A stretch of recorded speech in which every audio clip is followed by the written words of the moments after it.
You may be aware that Dr. Peter Hoynowski, who is an American philosopher in Idaho, has founded the organization Sister Lucy Truth with the goal of determining with certitude whether or not the woman the Vatican has paraded around as Sister Lucy of Fatima since 1959 is in fact that Sister Lucy to whom Our Lady appeared at Fatima in 1917, together with the other two children. The question is quite relevant when you look at photos of the woman known to be Sister Lucy all the way up into the 1940s, and then contrast those images with pictures of Sister Lucy in the 1960s and later. On the face of it, they just don't look like the same woman. But of course, that's not evidence, that's just a suspicion. So what Hoynowski did is he wanted to put the matter to rest one way or another, and so he raised funds and commissioned numerous scientists and other professionals to analyze and examine whatever data is available.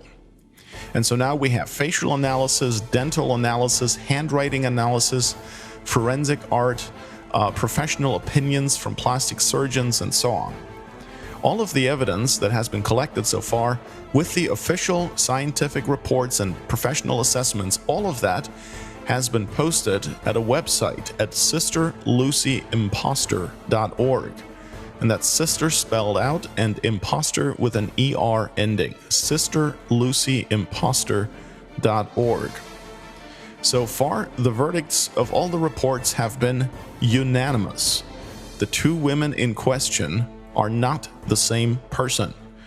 In other words, the woman known as Sister Lucy of Fatima, seen in photographs since the 1960s, is not, in fact, Sister Lucy of Fatima. That, at least, is what the evidence says that has been gathered so far. And if anyone has evidence to the contrary, that's fine too. Then contact Sister Lucy Truth and submit that evidence. The idea isn't to promote one particular theory, but to settle the question using the best technology available today. So we want to go by evidence, not by speculation, not by hypotheses, theories, or whatever. Now, the repercussions of this are tremendous.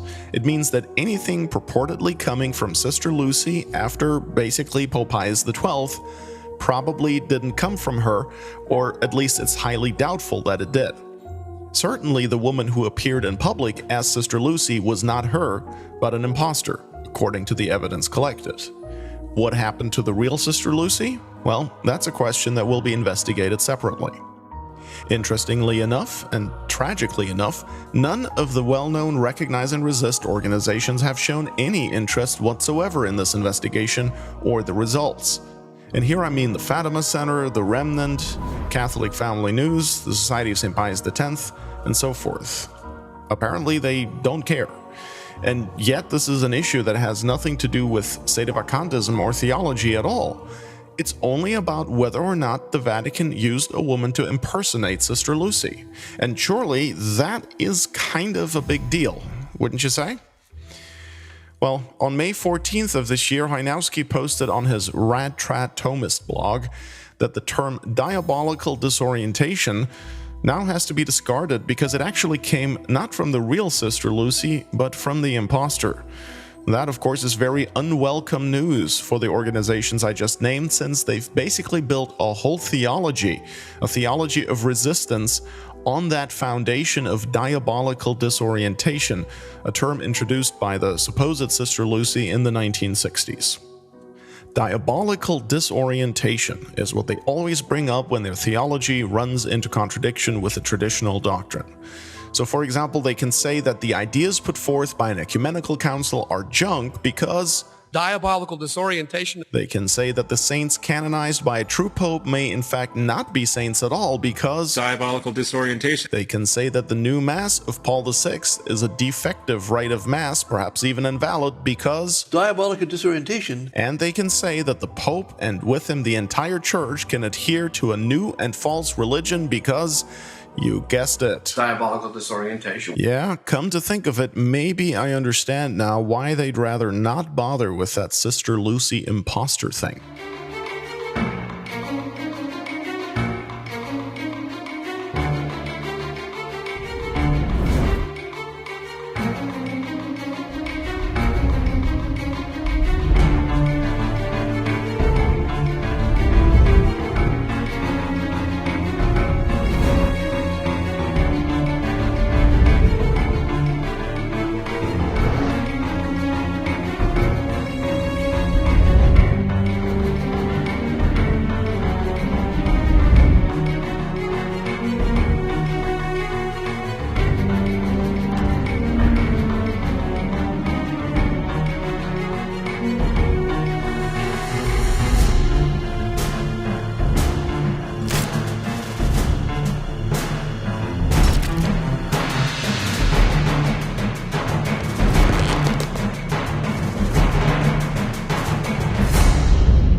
So far, the verdicts of all the reports have been unanimous.